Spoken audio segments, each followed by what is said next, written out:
All right, folks, a lot is going on in the world. I was just telling Rick that. And of course, there's a number of things going on, including tariffs and a number of other things going on as well. Global stocks slide as Trump imposes tariffs on imports. So, Trump's trade war salvo, only the start of market pain by Reuters, according to their report and everything.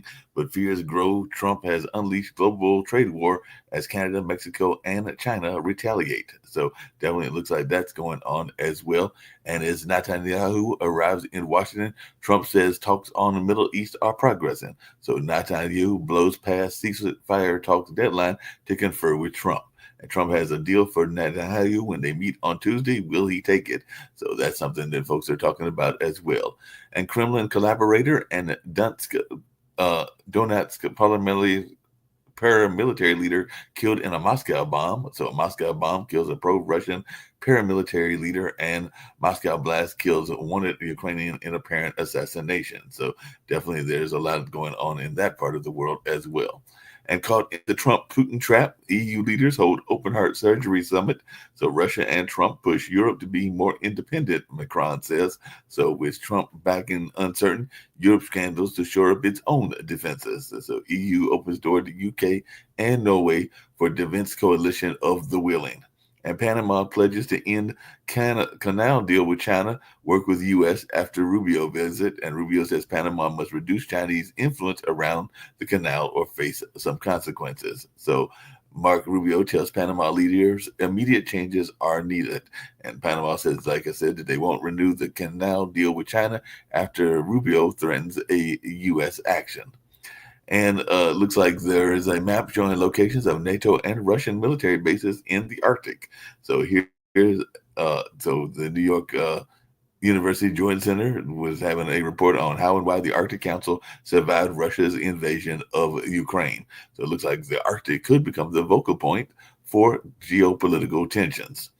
And in Australia, a teenage girl was killed in a shark attack near Brisbane. A 17-year-old girl dies from serious shark bites within 100 yards of a popular tourist beach. So that's something that's going on in Australia. And Keith Siegel is forced to write a thank you letter to Hamas captors ahead of release. So Israel and Hamas exchanged 3 hostages and more than 180 prisoners. And definitely there is next hostage release steps expected. How many abductees remain seems to be the question. And dozens of earthquakes shake the Greek island of Santorini. So that is something going on in terms of weather. And women dies and thousands urged to move to higher ground as record-breaking rainfall hits Queensland. So this is in Australia as Australia braces for more destruction as deadly floods devastate the northeast. And Russia is accelerating execution of Ukrainian POWs, according to the UN. UN body reports alarming rise in Russian execution of captured Ukrainian soldiers. And protesters rally against German party leaders who push migration proposal backed by the far right. Conservative leader Merz is to lead Germany forward after election, and Germany opposition gambles with far right on immigration and loses. And Brussels lowers its expectations for Keir Starmer's Brexit reset. So UK Starmer in Brussels to urge unity against Russia. And Starmer is calling for European leaders to put more economic pressure on Russia. And Denmark Prime Minister repeats that Greenland is not for sale. So Greenland's independence movement sees opportunity in Trump's interest, and Denmark will let U.S. expand its Greenland footprint, their premier says. But Trump is eyeing Greenland. His commerce nominee has financial ties there. And what will Donald Trump's tariffs mean for Ireland? Trump says U.S. tariffs on EU will happen. It tells BBC a UK deal could be worked out. So Europe is racing to confront America's trade war. So it looks like we're in the middle of a trade war with a number of countries and all along those lines. And the Army identifies Captain Rebecca M. Lobach as the helicopter co pilot killed in the DC crash. The recovery of the DC jet wreckage should begin as investigators review new information. Crew recovers more victims as efforts continue after fatal plane helicopter collision. And the U.S. aid staffers are told to stay out of Washington headquarters after Musk said Trump has agreed to dismantle that agency. So USAID's future appears bleak as Musk and Trump work to dismantle that particular agency and all along those lines. And the NFL Saints helped Catholic Church address a sex abuse scandal. So, crisis communication emails show how NFL's Saints and NBA's Pelicans helped in that particular case. So, looked like they were involved in trying to get that situation resolved. And it looks like some people caught in Trump's immigration crackdown have been released in the U.S. And Dow futures slammed by 600 points after Trump hits Canada, Mexico, and China. Mexico is serious. Canada appears to have misunderstood Trump's executive order, is what the White House is saying, according to Reuters Canada. So definitely shocks that are getting hit the most from Trump's tariffs Monday include GM, Chipotle, and Canada Goose. So definitely that's something that folks will be paying attention to as well. And gunman opens fire at a high school band competition in Texas and was tackled by a parent in that situation. So Dennis Irwin Brandel, the junior, 83, charged with aggravated assault with a deadly weapon in Pasadena Memorial High School shooting, police say. So hailed as heroes, Pearland band dads used military police background to take down the Pasadena Memorial High School gunmen. So it looks like they took them down and had some of that training to go on. And the U.S. Senate committee votes Tuesday on Gabbard for Intel Post. Sources say her opening line was a home run, the best and worst moments from the Tulsi Gabbard hearing. So definitely got a lot of folks that are still up for challenges and all along those lines. And Lindsey Graham's new challenge for Mike Johnson. So we got things that are going on in the political realm as well. And Treasury Department gives Elon Musk team access to federal payment systems. So Warren questions Bissett over Musk access to the Treasury payment system. And Musk says Doge is halting Treasury payments to U.S. contractors. So definitely some folks are talking about that as well. And Donald Trump is threatening to cut funding for South Africa over land reform policy. So South Africa denies confiscating land after Trump threatens to cut off aid. So South Africa president hit back at Trump and Musk over land law. So it looks like Trump is to cut off funding for South Africa over expropriation act. So all along those lines. So definitely it looks like there's a lot going on. And of course we did have the groundhog again. Apparently Pakistani field shadow strikes again. And they're saying 6 more weeks of winter, even though it's about 60, high 60s or 70s here in North Carolina, expected along those lines. But they did say winter will be continuing and all along those lines. And apparently there's other plane crashes. So I'm going to bring folks in because I did see that there was one in Chicago where they hit a tug and all along those lines. And then, of course, there was the Philadelphia plane crash. So it does look like these planes are having some incidences and all along those lines. So we'll definitely see what folks have got to say about a number of these stories and all in that way. So I'll bring in Rick. Nick may join us as well. But what's your take? It looks like the planes are just having problems left and right and everything. So it's hard to tell if it's a trend or if it's just a statistical, you roll the dice enough times and stuff's going to happen. I don't know. All I know, not about planes, but my wife, who's not very political, is freaked out about all the Musk and Trump stuff. Musk is taking down 3 federal agencies: USAID, OMB, Office of Management and Budget, and OPM, the government's HR department, Office of Personnel Management, and bringing in like a crew of young kind of hacker coders to take over their computer systems. One kid that Musk has brought in graduated high school in 2024. And these people now have control of huge government personnel computers and have access to every government employee's personal information. And this is not, he just stepped in and took the power and nobody knows what to do about it. What's your take on that, Nick? It seems like he's definitely has an office, even though he doesn't have an office because he wasn't elected. But it does seem like Musk has got a lot of control.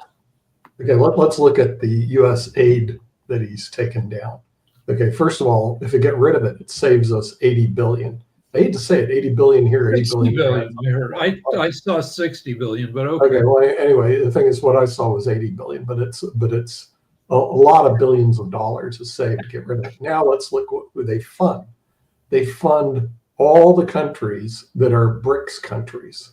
In other words, a lot of them are not our friends. Their plan is to subvert and divert the dollar and replace it with Chinese dollars and stuff like that. So, or their own currency. So, when you look at getting rid of AIDS, it's not a bad thing to do. And also, let's look at the other thing with South Africa. South Africa is a BRICS country. It is the S on BRICS. South Africa has said, we're not your friends. So cutting off aid to South Africa, that's a smart move. It should have been done yesterday. Should have been done a long time ago. I don't know why Joe Biden didn't do it. Because the thing is, South Africa and Nigeria have both stated, 3 of them on the continent, in Egypt is the other one, that we're BRICS people. If you're BRICS people, you're not our people. So, so cutting off that agency and cutting off the funding is probably a smart thing to do, especially when the United States is $36 trillion in debt. Yes, sir.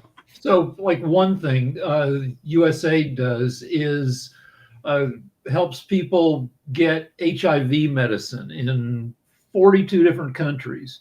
Yeah, but none of them are our countries, are they? Well, 300,000 people. Any of them United States people here that need help? Are we helping people here? I assume that we have programs not through the Foreign Aid Office because it's okay. So the Foreign Aid Office doesn't. Well, we're helping people that hate us. Why would we do that? In other words, we're helping people that want to subvert us. Why would we do that? I don't get it. I don't think that every AIDS patient in the world hates the U.S. And AIDS came to America via international travel. AIDS started in America, according to some theories, in 1776 during the tall ships celebration of the bicentennial. Okay. Well, if there are people in America who feel guilty about that, then they can write their own checks to the. What I'm saying is, if you help knock down AIDS throughout the world, you're also helping. You're helping the whole world, including America, because like people with AIDS like to travel and bang internationally. Yeah, well, now that they don't have money, they won't be able to travel as much, will they? No, but I got a question for you. I don't have any problems cutting off the whole aid program because all you're doing is you're enabling people that are. Yeah, but you're becoming isolationist, and then you're letting China step in, and you're making the U.S. isolationist and letting China become the world. Okay, let's talk about China stepping in for a moment. Okay, China attempted to step into Panama, which is one reason of the Panama takeover gambit, by their Belt and Road Initiative, which is basically to loan. They're basically loan sharks, loaning governments like Panama money to build infrastructure so they can charge us more money. And we said no. And my question is, why didn't Biden do that? So I mean, there's a reason he's not president anymore. He didn't do anything. So you may not like the moves on the chessboard, but if you look at it, some of these moves are actually pretty good. I'm not going to say all those moves are good, but some of the moves are pretty good because it's better. You can't sit there and do no moves at all. And you can't sit there and let these other countries basically accumulate war chest. And they've already stated that they want to subvert the United States. Why send them more money? I don't get it. Our government. Hold on a second. Speaking of sending money, apparently there's a major case going on in New York. It's actually New York where Rochester is, but apparently it's involving something that I know Kim talks about a lot in our last several years here at Pod TV, which is a pandemic fraud, because apparently there was alleged ringleaders in a $250 million meals fraud case, and they are now going to be on trial because they were having a massive COVID food fraud. So apparently they were running something called Feeding Our Future, and they got away with $250 million until they got caught, and now they are having a jury selection and everything. So what about the kind of things like that go on in our own society? I want to finish up with this topic, because if you look on Twitter, you have people from China and from Russia, some of them in semi-official capacities, celebrating the end of U.S. aid. Yeah, of course. The thing is, again, remember, taking information from them who are not our friends is kind of worthless. So they're sitting there going, yeah, you're applauding it. Well, I'm glad they're applauding it because it is the right move on the chessboard. The United States is 36 trillion in debt. So when you're rewarding countries that hate us, it is really a very bad policy. When you're rewarding countries who come out blatantly, like South Africa, Nigeria, and Egypt, and say that they hate us, then you're just plain stupid. So the thing is, now that stupidity ends, and U.S. aid is gone, and they can go to China. I don't care who they go to. They can go to Russia, ask them for money. But there's no reason for U.S. You're not just cutting off aid from you're not just cutting off aid from the countries that don't like us. You're cutting off aid from there are 200 countries in the world, and there are only how many BRICS countries? 12, 14? I don't know. And growing, as you noticed. But we're also cutting off aid from our friends. We have 800 foreign military bases. And almost all of those are in countries that are friends with us. Yeah. But remember, the United States is broke. You got to put up a sign here that you're broke. Our foreign aid budget is less than 1% of the total budget. So what? And see that's the typical attitude. Hey, it's only 1% here, 1% there. You multiply it times 100, and you have 100% of your budget going down the toilet. And so the thing is, you've got to figure ways to cut and get rid of the fat. This is one piece of fat that needs to go. So, and there's more. Well, hold on a second, because you mentioned Egypt. You mentioned Egypt. Hold on. So you mentioned Egypt and everything, but apparently that's one of the exemptions, because the emergency food aid was exempted, as was aid to Israel and Egypt. So we're still giving money to Egypt because they're an ally. Is why I disagree with that decision of allowing Egypt to still get money. Egypt joined BRICS when they joined, and by the way, this may be reversed. Egypt joined BRICS. Egypt should be cut off. So you're gonna cut them off. Are you gonna hold on a second? Are you also gonna cut off the police stations and flood ravaged parts of Pakistan? One more thing. The secret schools for Afghan women. Hold on. It's not our job to supply infinite capital to other countries at this point in time. Yeah, right. 36.7% of Elon Musk's business is in China. So if we withdraw and let China, step into the vacuum, China loves that. And the question is, will the other countries love it? Because China negotiates really hard with them, where we're just into massive giveaways. So all of a sudden, China goes, "Oh, we love it." Now, will these other countries love it? So they're going to see what an advantage is to work with the weak United States as opposed to the strong Chinese. The Chinese will not sit there and just get right. But you've got an unelected guy in charge who's taking down U.S. aid, who 3/8 of his companies, of his business is. I think this is part of the conflict of interest. What he's doing for the government may hurt Tesla. Okay. And they're also talking about creating huge tariffs against China. Well, that obviously is going to hurt Elon Musk. So he does have a conflict of interest, because what he's doing in terms of slamming the aid program and increasing tariffs with China will actually hurt his own Tesla business. Hey, Nick, how are you going to justify the 10% to China? But me as an American taxpayer, I agree with them. And so do probably 90% of Americans. I'd like Nick, how are you going to justify? Hold on, Nick. How are you going to justify the 10% to China? Because it's only 10% to China, and it's 25% to our neighbors, both to the north, which is where Sasha's at in Canada, and 25% to the south, which is in Mexico. So how are you going to justify that? I mean, I think part of their argument is the fentanyl and everything like that. But the tariffs are on our neighbors. Tariffs are different than the aid program. The aid program is just the U.S. supplying capital, giving it away, going further in debt, making our country weaker. For what? Because it makes us feel good that we're just handing dollars out the door. And Biden should have gotten rid of it a long time ago. He would have then shown he is a decent president, but he didn't. Instead, he was asleep at the wheel, and he's no longer there. And neither is Kamala Harris for the same reason. And I'll put a poll on, but I believe I'll put a poll on LinkedIn to see what the American public think. But Fox News did a poll. Fox News did a poll 2.5 weeks ago and asked Americans what their number one priority for Trump is.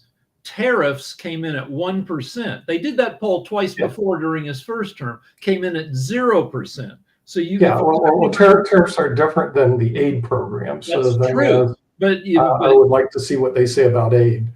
Tariffs can work both ways. It's like a cross-edged sword. But aid program is just U.S. massive giveaways. Now, there is a person on our program that loves to give away money. Oh, Jacoby, he's here. So let's see how it is. Nick, I enjoy listening to you to give the old college by the way, so do I, Jacoby. I enjoy justify these things. It is hilarious because tariffs, for example, you're talking about USA. I was actually reading.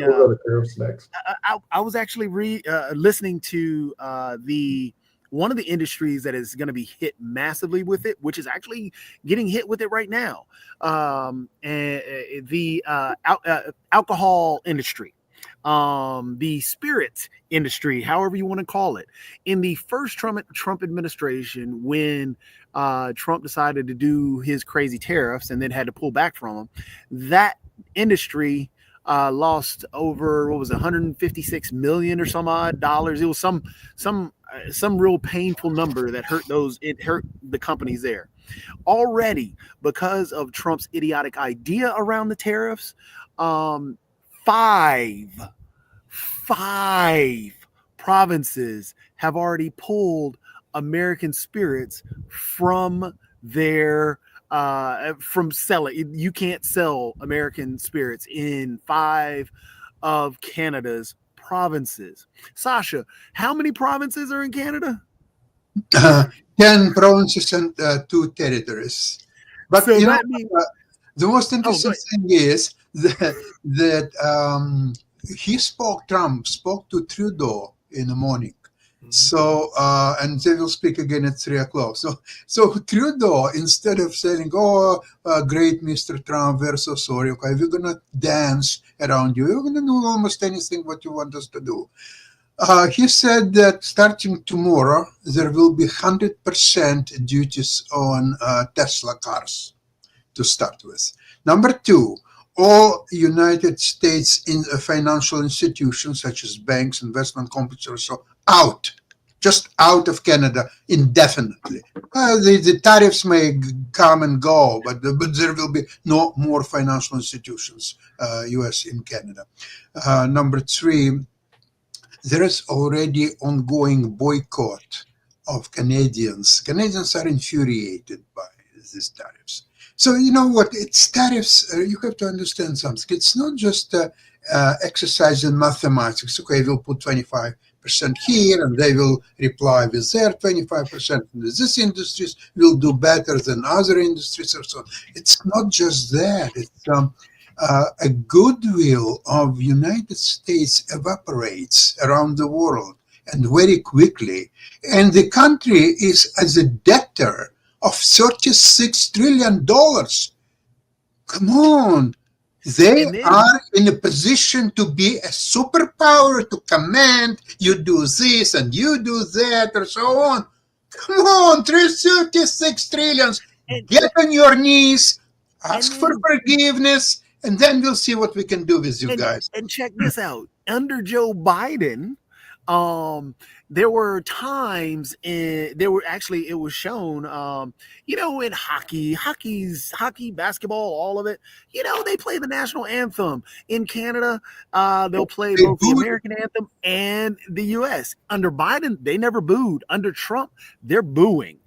They booed at a Raptors game. They booed, I think it was at the Leafs game just recently as well. Absolutely. So they're booing. There are protests in Panama right now where they're burning the flag in effigy. So this respect across the globe. Has anybody checked the stock market since he announced these tariffs that people want to try and defend? Well, if you look at the stock market, the NASDAQ, if I just looked at it, and I'll bring it up even right now, the NASDAQ right now is down 302 points. The S&P is down 7 points. It was much worse in the morning. Oh, yeah. So this is the lunacy of this president. This is Here's what they what voted for. happened. Okay, he has a phone call with Trudeau at 3 o'clock. He understands now, with his somewhat brain substitution, whatever he has in his head, that he has to back out of all this tariffs business. But because he never retracts or admits to his mistakes, now he's looking for some kind of safe-facing move from Canada, that Canada will say that they will try to prevent all the fentanyl coming to the United States, that Canada will do this and that, and then he will say, okay, in this case, tariffs are off. But I think the damage has been already done regardless. So, all right, well, let's talk about fentanyl. If you go by seizures, and I don't know if this is a good measure, but by for every kilo of fentanyl seized at the Canadian border, 500 kilos are seized at the Mexican border. Like less than 1% of America's fentanyl is coming in through Canada. Well, even if you, so he's trying to use this whole fentanyl as a bully pulpit or a bully thing, but even with, he's saying that he's going to get Mexico to help with immigration stuff and all the southern, that's already being done. Mexico has helped out. That was happening up under the Biden administration, hence the reason why a lot of the immigration dropped, as well as the seizures at the border of fentanyl and so on and so forth. So all this stuff is happening. He's trying to play this king as if he's really doing something, but no, he just doesn't know what he's doing. Absolutely no clue. And in less than 2 weeks, because what, tomorrow's the second week? We'll begin the second week or the third week? We've already had multiple plane incidents because, you know, there was one in Texas and another one. I think there are 4 now. Yes, 4. There's the Texas one in Houston, which I didn't mention, in the Chicago with the tug plane. And he wants to blame black people, Hispanic people, and women for plane crashes, even though he fires all these individuals, tries a buyout clause for all these individuals who are actually working there now. I mean, there's just so much nastiness. But the worst part about it is there is no defense for allowing Elon Musk to take over the checkbook of the U.S. And that is what's happening. And this whole U.S. aid idea that Nick was trying to say, well, he should have cut, blah, blah, blah, blah, blah. No, U.S. aid, foreign aid, and all the other stuff, that's important to us. That honestly helps because as we've all brought up multiple times, you know, the different wars and everything, you can drop bombs all day, but if you're not recovering that area with aid and so on and so forth, then all you're doing is creating other enemies. All right, but we're all talking, and so are Democratic politicians. But Elon Musk probably shouldn't be, chopping down all these government agencies. What can anybody do about it? They shut down the 101 freeway through Los Angeles yesterday. What does that do? What can anybody do? Well, that raises the question. Hold on a second. That raises the question I was going to ask everybody is, how much access should Elon Musk have to the federal payment system? Because apparently that's what the you're saying should, but he does have it, and what can anybody do about it? At this point, sadly, the only people that can do anything about it would be those followers of Donald Trump, and that's it. Because he's not going to listen to anybody. When the Wall Street Journal pointed out how idiotic the tariffs were, the first thing that Donald Trump said was the Wall Street Journal is dumb. The Wall Street Journal doesn't know what it's talking about. So there needs to be a groundswell in his base. But sadly, that's not going to happen. So truthfully, we have to start really messaging. We have to start really reaching out and getting people to realize. But there's really not much we can do outside of messaging. Hold on a second. To that point, Hakeem Jeffries, who I've met one time in my life and everything, he seems like a nice gentleman, has had this notion of taking to the streets. And some of the Republicans, including some of the MAGA, are pushing back and wanting him to, I guess, come into the fold and to sit down with Trump and everything. So I know that even Reverend Barber and others have talked about taking it to the streets as well. So is that what we're going to have to do? Is Yes. take it to the streets and Yes. have like a street movement Because- of some sort? Yes, you have to take it to the streets. This is so the other night I was watching. There was an article that came out when David Frum was talking about this is what the MAGA people want, and they are tired of being called racist. Okay, well, stop doing racist stuff, and I'll stop calling you a racist. This is the same exact thing. It's analogous, because if you're doing bad stuff, I'm not going to come to the table and say, okay, let's work on this bad stuff together. No, these are the ideas that we should be working on. Let's push these ideas that are helpful, and let's message these ideas. I mean, yeah, if there's agreement on, but don't sit there. Jerry, a quick question to you. So when there were demonstrations on the streets of the United States against Israel's behavior in Middle East, against Palestinians, there were thousands of people and they were demonstrating and so on. And today, when people of United States are going to be killed on the stock market, all their retirement investments will be gone if things will go the way it is. And today is the exact day what shows what it is. So how come American people are going to sit back home and just see all their investments in red and do nothing? That's funny. Priority, Sasha. Think about it. There's more anger out there that TikTok was going away than anger towards people rolling back the civil rights that you and I deal with. Think about that. It's priorities. And so it just has to be a messaging campaign to make people understand these things are important. The money that you're about to lose and get robbed out of because of what they're doing with the stock market, what Elon Musk is doing, that should be important to you, just as important as posting on Facebook. So right now, Trump's approval rating is at 49%, which is the highest it's ever been by quite a few percent. It usually runs about 40%. And so people are not pissed off yet. And when people were pissed off, not MAGAs, but the first time he got elected, remember the million pissed off women march with pussy hats? What did that do? What did that accomplish? Truthfully, it did accomplish something. I mean, it did get people motivated. Coming out in 2020, they voted differently. So we have to wait for 2026. That's 700 days from now. Every day he does crazy crap. Sadly, the only thing that is really our recourse. Any other the small elections, the local elections, getting out and messaging and pointing out this is wrong. Just recently, I think there was an election that just happened that the Democrats ended up winning, and this was after the election of Trump, which is a decent sign. But it's one of those things that you can't sit back and just wait for. It has to be a motivational tool to get people out and get people moving and active and saying this is not right. We need those marches again.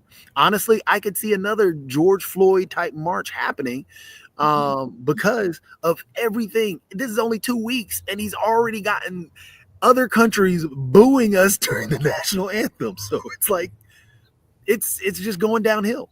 All right. So speaking of things going downhill, we got a couple of folks that have joined us, including Jan Camardi, who wants to probably talk about the veterans, and of course we've got Kim, who's joining us this time from I believe Florida and everything along those lines. But I did have a quick question for Sasha and everything along those lines, which is this notion of the Arctic, because apparently the Arctic has become a major part of the Russian situation, and apparently Russia is winning the race to dominate the Arctic. So I didn't know that many people want to go to the North Pole and everything. But what is your take on this? Because apparently, there's been some reports, including some from some of the air publications, that the Arctic has become the focal point for geopolitical tensions, including with Greenland. So how much is the Arctic going to be vital to our politics and everything? Because apparently Russia right now is controlling the Arctic, being right next to the Arctic.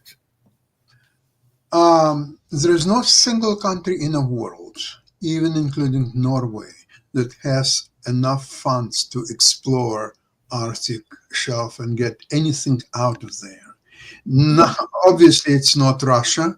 Obviously, it's not United States with its $36 trillion worth of debt. So forget about that. Neither Russia nor United States need really that region because they cannot do nothing about it. So they're like, imagine that an impotent and there is a beautiful girl naked running around and he can watch it, but he cannot do anything about it. That the same thing applies both to the United States and to Russia. Gotcha. So, Kim, how's things going and everything? You're down there at the conference and everything. We'll be joining you shortly. But what's going on and how are things going? We've also got Jan joining us as well. And definitely how are things going down that area? Well, happy late Groundhog Day. Things are going pretty good. Bring a rain jacket with you. I think we see a little bit of rain every day down here. It's great. We're less than 2 blocks away from the conference center. It's just absolutely, the weather is so much nicer here than what I left, although we were hitting 75 degrees down there.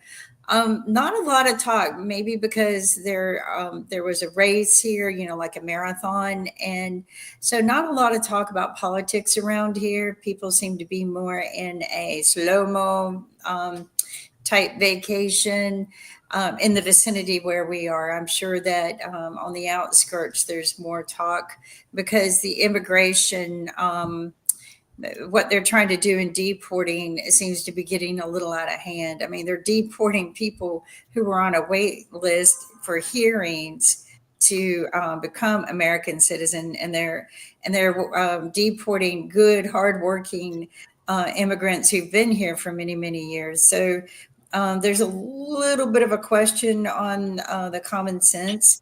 Also, the other thing is that they're lying to the immigrants and telling them to go meet with their caseworkers.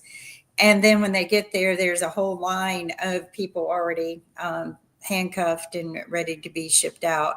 So, when you lie like that to people, you cause more problems down the road than what you can ever imagine. I mean, to trick and lie people into coming in like that, these are people who have an agent that go see them. This isn't, to me, that's not illegal. That's undocumented, but that's not illegal. These are people who actually have someone and they go, hey, your meeting's been moved to today instead of Tuesday. And so I'm not telling immigrants to be careful or giving them a warning. What I am doing is giving Americans warning that lying and tricking people like this is very bad. And this is what they did to the Jews way back when. This is what they've done to other people. The other thing I want to bring up real quick is, I know Canada and Mexico are prepared to do whatever it is that they need to do with the tariff war that Trump is kind of forcing everyone into going into. But China has been prepared for quite some time. And, Sasha, maybe you can give us some insight on this, not just today, but on your show. But their goal and their plan right now, 100%, is to devalue their yen. By doing this, it makes a very competitive trade war going on. And so they're going into the currency war and trade war mental attitude. And maybe Canada, not many countries can afford to do that, right? But they have been planning, I think, for something like this for quite some time. But what actually happens to the US dollar and what actually happens to the US market when you go into a trade war and other countries, not just China, decide to devalue their currency. So I want people to start thinking a little bit smarter. Trump said that this is going to be a very painful transition. He is absolutely right. And welcome all the new people who are coming on here. I'm going to step back and let you guys talk. It took me a while to get things set up. Hi, Rick. Hello. Hey, Jan's over here. Yeah. And Jan's got a conversation around the military and everything. So, Jan, how's it going? Can't hear you, Jan. You're muted. Your voice isn't coming Yeah, through. your volume must be down.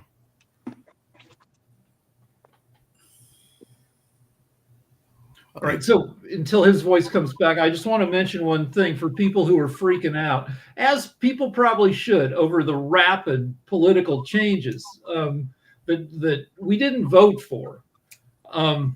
There's an editorial yesterday by Ezra Klein in the New York Times, and by believing everything that Trump says he can do, believing that he can do it, gives Trump the more power. And so the name of the editorial is Don't Believe Him, that some of the stuff he's tried has been turned back from the courts and is just overly ambitious. But if you believe everything that comes out of Trump, one of his strategies is just to flood the zone with bullshit. So be skeptical about some of this. And all right, I have a question for Nick. My wife wants to know, how do you move? I assume you moved a lot of your assets out of America. My wife wants to know how to do that. Okay, good point. So when one commentator said the dollar goes down in value, yay, at least for me. If the dollar goes down against the euro, I make out like a bloody bandit because I moved everything to euros. But here's how you have to do it if you want to move it over. First of all, you have to move it to a bank that will exchange you at a decent rate, which is not in the United States. We went to a European bank and had the money exchanged from dollars into euros in the European bank. Then we moved it over to the US bank. Now, if you want to just move it into euros, you just open up the account in London. I can send it to you if you want to know who we use. And what they'll do, because remember, if you don't do this right, they charge you exorbitant fees to exchange funds. Okay, so you've got to get a low-cost provider to exchange your funds. Otherwise, you're going to lose that tremendous amount of money, whatever the exchange rate is. So we found one in London that would do that. And since, Rick, you have your daughters in London, you may want to open up the account in London. And then when you move it over into euros, or you can move it to pound sterling, where you want to do, they'll do it at a very reasonable rate because London's a very big financial center that you can do the exchanges over there. And then you've diversified. So I'm pretty diversified with the dollar and the euro. And right now I'm pretty heavy on the euro. So, but what I saw was, I hate to say it, the dollar creeped upwards, unlike all the popular press that you're listening to. I have to listen to reality, and unfortunately, the reality is the dollar went up against the euro, at least the last couple of days. And I hear the stock market collapse. Didn't happen with my stocks, even though I did put a limit order and try to sell a bunch of them that don't have a long-term capital gain, waiting for the stock market to collapse. And part of the reason it won't collapse is this: a lot of investors have built-in capital gains.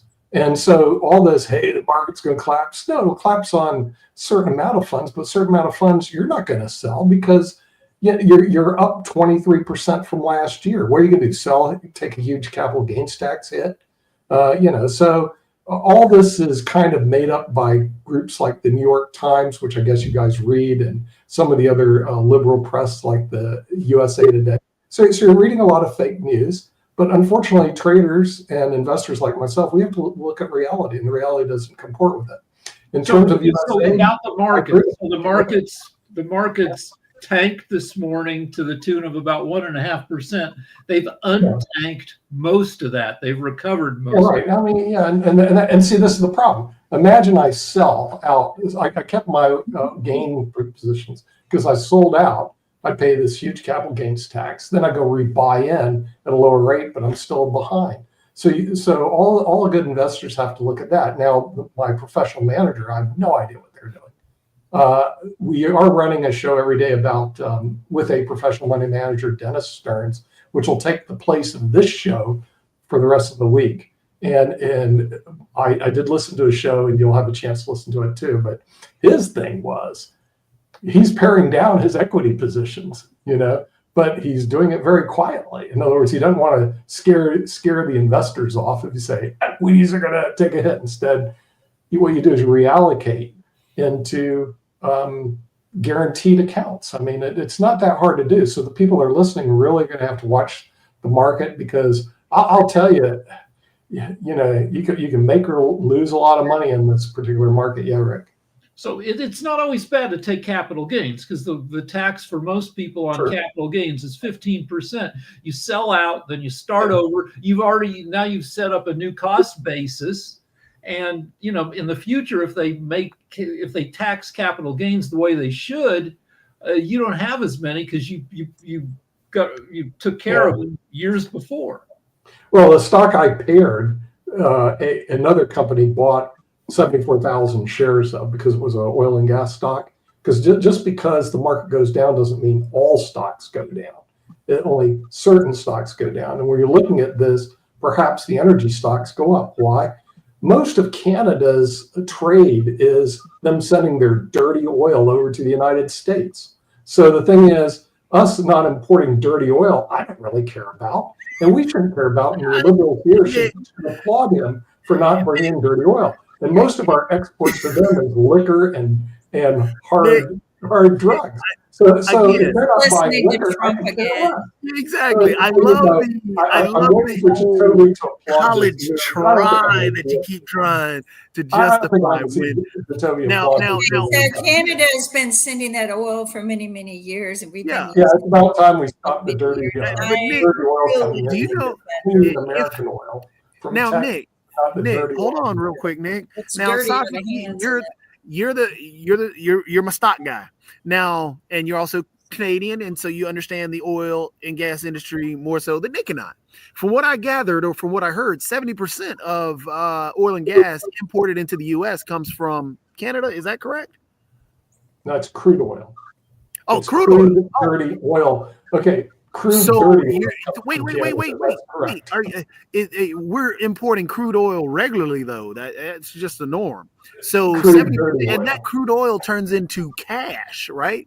And that That crude turns oil into gas and affects lines the the pockets gas of the around radio. us, correct? I'm just stating the facts, and I'm just trying to figure out. You're just saying now that we're finally getting rid of this dirty oil, the same dirty oil that was imported in under Donald Trump, under every administration in the past. Rather than Now, blow because $300 Donald billion on his Trump climate says change. it is dirty oil.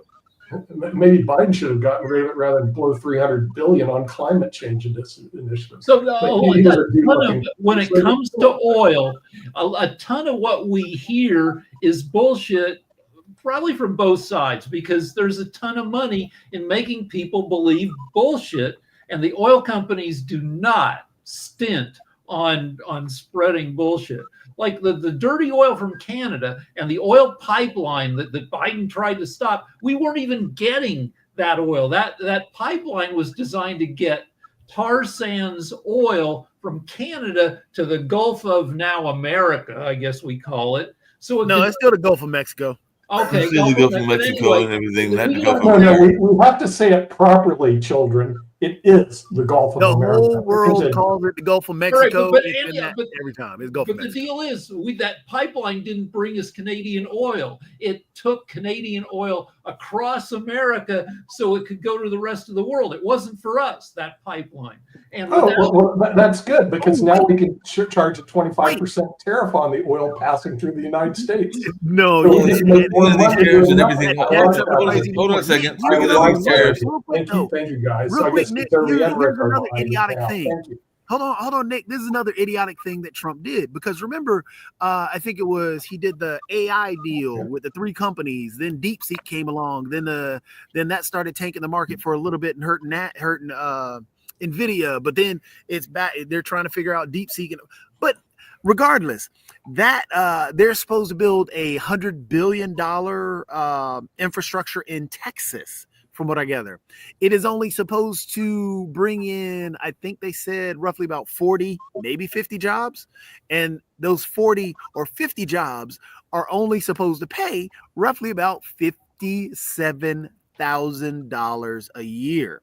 So $100 billion for 50 people at $57,000. Nick, this was your Trump idea. Now, where's your anger there? It's private industry money. I don't give a rat's rear, Jatobi. No, it's As not. It's long as our it's not money. our It money, is I our don't really money that care. you just wait, Nick, Okay. Nick, If Nick, it's our Nick. money, I It do is care, and the I'm totally same against deal. it. It's the If it's deal that private we talked industry, I about. don't really care. It is the deal that we talked about where he's putting in all the money into AI infrastructure. Well, we already This know is AI is a $100 fraud. billion So, yeah, of that. This is yeah, our money that you're the you guys behind ranted it. and raved about. Hey, this is a question for Sasha and everybody else that's on the panel because I'm still not quite understanding it. Because the main issue that everybody said that they were concerned about was the economy and the price of eggs. And last time I checked, the price of eggs and bread and everything else were still climbing up and everything. But apparently, Americans, and I think Rick, you alluded to this earlier, are more bullish on the U.S. economy and the stock market as of now. Because there was a recent poll that was put up, and matter of fact, it was earlier today that was published in Reuters and several other publications that says that Americans are more hopeful about falling inflation and borrowing costs than they've been in a decade or more. 53% of Americans predicted that the U.S. economy will grow over the next 6 months, and this was based on a survey of about 1,000 adults in January. Now, I'm trying to figure out where the optimism is coming from because I just went yesterday to across the street from one of my jobs and everything, and I noticed that several box stores are closing down. One of them is actually going to be closing down across from me in March. So Walgreens is going to be gone. That's right across from my cultural arts center that I work. And I've seen that a number of these things, whether it's Big Lots, Walgreens, and a number of these kind of stores, the discount stores, are closing and everything. So with all of this closure, why is the economy being perceived as being, and the price is still going up, why is the economy being perceived as being in good shape and everything? Well, Sasha, then me. Sasha's got his finger up. Okay, you have to understand really what's happening now in the world. For example, in Canada, now in many European countries, is taking place a boycott of American-produced goods across the board. It could be American whiskey, it could be American food products, or just anything. So China is not even very vocal in this 10%. Okay, that's 10%. We can handle that with no problem. But China is now building bridges to European community, to UK, by the way, to well, Africa, Asian countries. It goes without saying. But surprisingly, it will have natural allies with Mexico and Canada. So United States, with its $36 trillion worth of debt, will find itself in complete isolation. The countries BRICS they just cannot stop laughing at what's really happening, because whatever they would work for 10, 25, 55 years to achieve it, Trump did it in one day. So this is incredible, incredible achievement for BRICS and alike countries who really are against United States dollar. And because of this, really what happened, and a country with the far the biggest debt in the world of all times is going to dictate other countries what to do, this is laughable. It's the same thing like a midget in the schoolyard will come to a big guy and say, oh, give me all your money. So you will look at it and say, just go away, I'll just kill you. And the same thing is happening with the United States. There is a complete disconnect between what United States is by fact, it's not anybody's imagination, and an idiot in power who is make situation much, much worse than it should be. All right, so I have a show on this network where I argue with a very conservative, very MAGA-ish guy.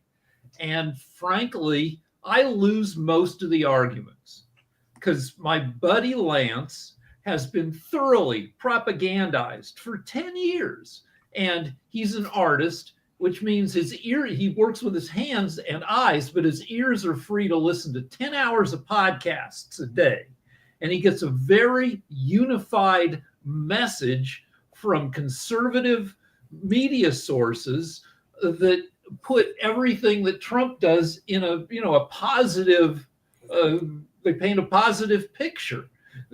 and he buys it all. He laps it up. He's a smart guy, and he's able to just pass on these. So when people say that this is great for business and America's doing great, it's a lot of it is MAGA propaganda from a very unified right-wing media. If you drive around the city and you look this is not a great time for American business, American restaurants, American retail. It's tough.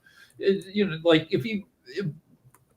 it's really difficult to be the largest economy in the world and having to listen to people from Canada who one state, Texas, has a bigger economy than your whole country. Fine. California has. That's part of the reason why we shrug our shoulders when Canada does something. And now to think they're going to embrace China, who will drill them into oblivion financially, is laughable for the people in the United States. So, I just don't. All I'm saying is, it's not already laughable today when stock market is going all the way down and people even you don't need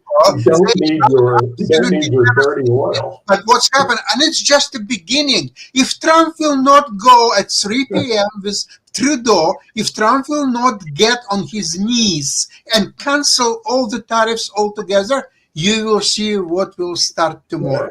Canada is irrelevant in the world.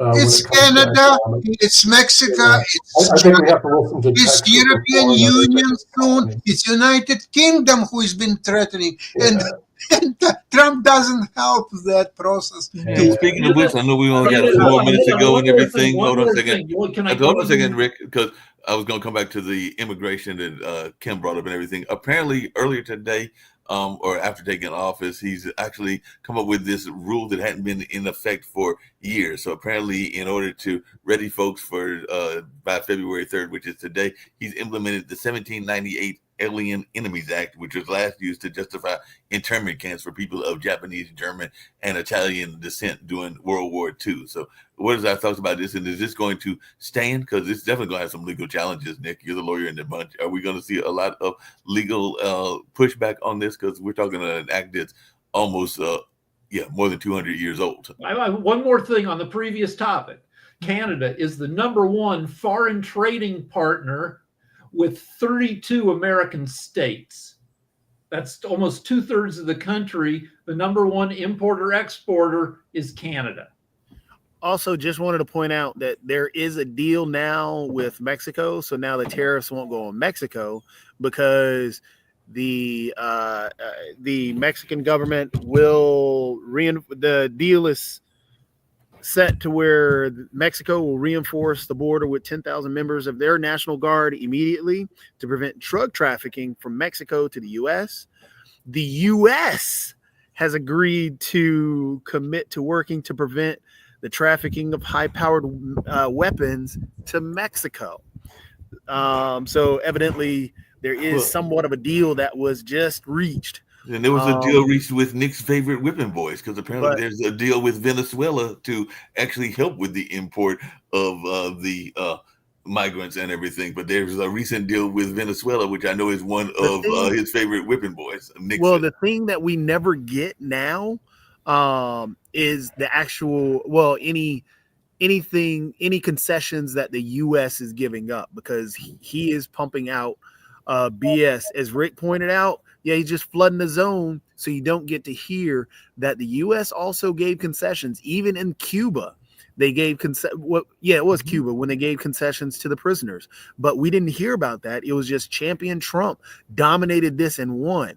That is the game, and that's the way it's being played. I want you to consider something else with all of what he is doing. When he says that he's doing this to lessen the drug bringing drugs being brought in, you can't do that because of supply and demand. You cannot rid the supply until you rid the demand. As long as there's demand for the use of those drugs, they are going to be brought over here. So they have attacked this the very, very wrong way. For men who preach supply and demand, for men who push supply and demand. That's pretty dang stupid for a businessman, if you ask me. Drug dealers love fentanyl because it's 100 times more powerful than heroin, which means you get a kilo over the border some way or through the mail. It doesn't come, it's not people hiking across the mountains with kilos in their backpacks for the most part. Mostly it comes in through the ports of entry in a truck or a car hidden there. But anyway, one cubic millimeter of fentanyl is enough to almost kill you. So that's, if you cut heroin with a little teeny cheap bit of fentanyl, you can make it go like twice as far and double your profits. So bad guys love fentanyl. Well, just FYI about fentanyl, when they're letting people go to sleep forever in the hospitals or in hospice, that is the drug that they use. It's a good drug when used properly. Yeah, it's. I think I've been on it when they put a camera up my butt to see off oxygen to the organs. So that's what they're doing. So anyway, it's been great talking to you guys. We'll see you tomorrow. Have a great and safe day. Be careful what's going on out there. It's going to backfire on us.